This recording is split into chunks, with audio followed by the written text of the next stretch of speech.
Yo! Alright, mga ka-plastic, and this is me again. It's Sue. Right back at it again with another content. At tatalakayin po natin ang tungkol dito sa anak ni Frances Magalona sa labas na si Francesca Gayle Magalona na pinasayaw ng kanyang ina sa mismong bar, mga ka-plastic. Kasi hinihiling ni Boss Toyo na nanawagan kay Camille Villar na naipasara na turambal dahil menor de edad daw si Francesca. Kasi si Francesca Gayle po, mga ka-plastic, isang 15-year-old po yan. Mga ka-plastic. 15 years old, pinasayaw sa bar, mga ka-plastic po. Tingnan mo. Hindi ba naman sandamokal na katangahan tong nanay ni Francesca Gayle ay pagsasayawin mo sa bar ng ganito, mga ka-plastic. So, panoorin natin yung video, mga ka-plastic.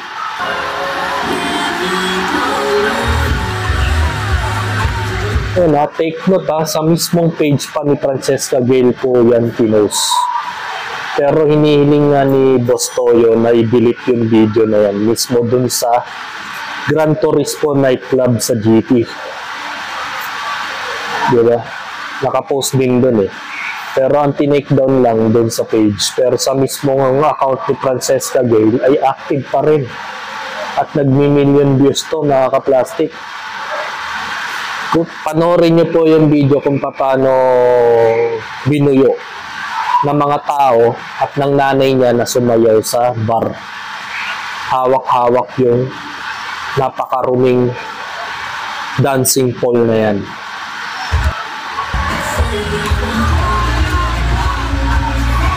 Diba? Binubuyo na siya dyan. Pinipilit siya kahit maging siya mismo hiyang-hiya dahil alam niya na yung pinuntahan niya hindi para sa kanya. Minor de edad po siya. Pinasayaw nila sa bar. Hindi ba nag-iisip ng matino nanay niya na ganyan ang gagawin niya? Grabe hindi nga siya magkamayaw eh. Hiyang-hiya siya eh. Dahil alam niya yung bar na yun hindi para sa kanya. 15 years old pa sasawayan mo dyan? Ikaw ba namang walang utak na ina? Diba? I'm sorry to say sa nanay ni Francesca na si Abigail, hindi siya nag-iisip. Bilang isang ina, hindi ko matatanggap na, halimbawa ako yung ina niyan, hindi ko matatanggap na pasasayawin ko yung anak ko sa ganung klaseng lugar at sa edad niyang 15 anyos. Maski nga siya, alam niya sa sarili niya na hindi maganda yung ginagawa. Tapos kung sino-sino marunong tao sumasayaw dyan sa dancing pole na yan. Diba? Napapaamba na nga siya sa kayuyan eh. Wala siyang magawa.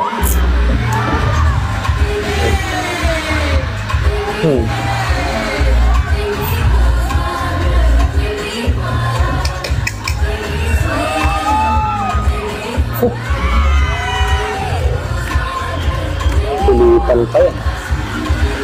Yeah. Diba? Tama ba yan?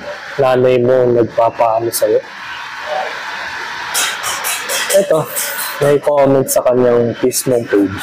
Sayang may talent ka, porso mo yan. Dream mo, wag mong nightclub, especially yung minor ka. Sana ma-realize yan ng nanay mo. Magtrabaho siya para sa'yo. Hindi ikaw magtatrabaho para sa kanya.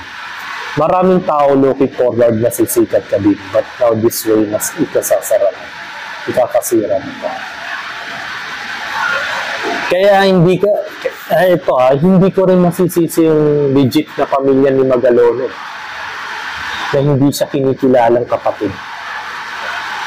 Hindi siya tinatanggap. Sa palagay ko lang, kasi hindi nga siya pinopost sa kanila social media account eh. Kasi tingnan mo yung ginagawa. Ang nag-exploit pa yung nanay mismo. Diba? I'm sorry to say, pero yung nanay niya ang natutuwa sa mga ginagawa ng anak niya. Na hindi, kahit yung anak niya, naalibadbaran niya sa bar eh. Naku, kakalat na naman to sa software, dagdag issue na naman to sa bansa. Minor de edad, nasa nightclub support pa naman. Kahit payan-bayan ang tiyet niya sa mata ng iba na namin talaga. Tingnan mo naman yung panood sa kanya ng isang manonood na lalaki. Nakapangalumbaba. Tingnan natin yun. Di ba? Hindi kita saan nasa palo. Kung makatitig yung lalaki, may pagnanasa. Di ba? Yun ang hindi naisip. Ito, may picture pala dito. Isang natin yung manyakon na lalaki. Tuwan-tuwa siya. Nakatin mo yan na ganyan ang reaction ng mga lalaki sa kanya. Yung bata nga, nag-aalangan. To your mom. Sabi ni Maricar Rochelle, to your mom, bakit mo dinala yung anak mo dyan? She's a minor, di ba? You're supposed to protect and raise her. Pinasayaw mo ng sexy na ang puno ng mga lalaki. Yung iba lasing pa nga. You better, diba? What if biglang mayroong di makapagpigil dyan sa ng bugso ng damdamin ng mga lalaki dyan. Bigla na lang siyang hilahin dyan. Diba?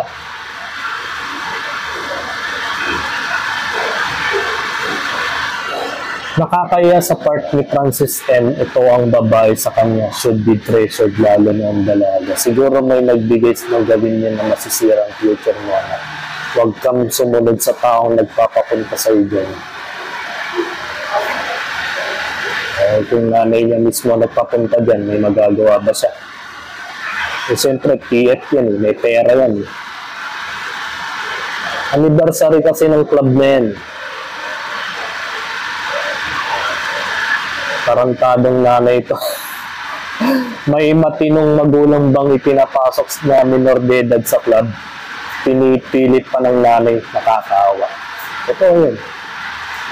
Baka ginagayan mismo ng sa kalagayan ng nanay niya. Maging top.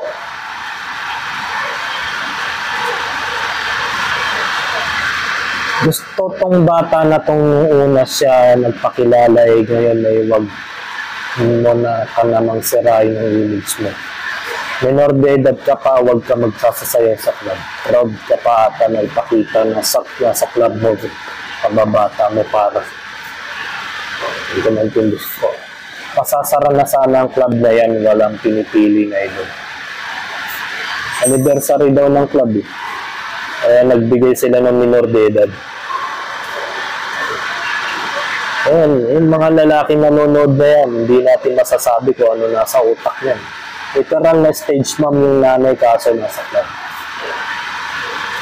Huwag mong subukan masisira. Proud pa ang nanay, Diyos ko, as para sa inyo, mother. Dapat unang-unang protektahan sa kapakanan ng kanyang anak. Hindi ganyan ang klaseng nanay yan.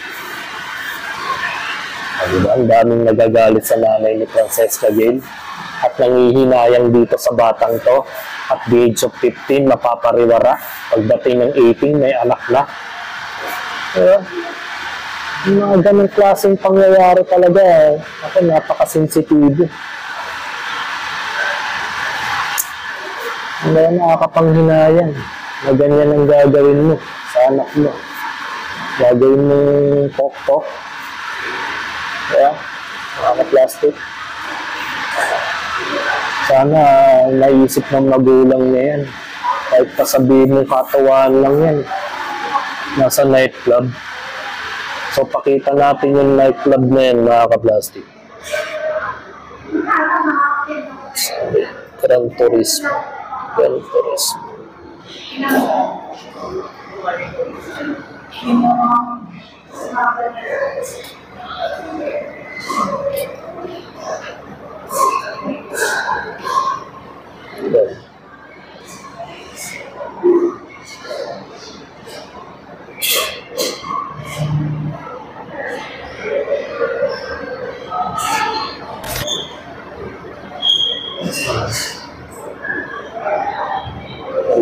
yung page niya. Wala na.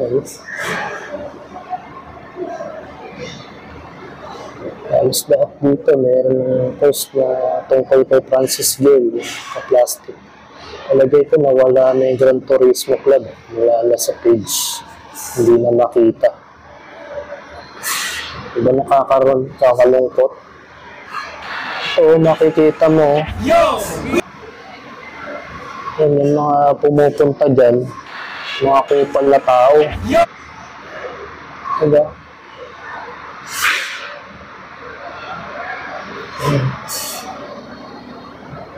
Hindi ko makita yung page ng Gran Turismo, mga ka-plastic. Palagay ko, wala na.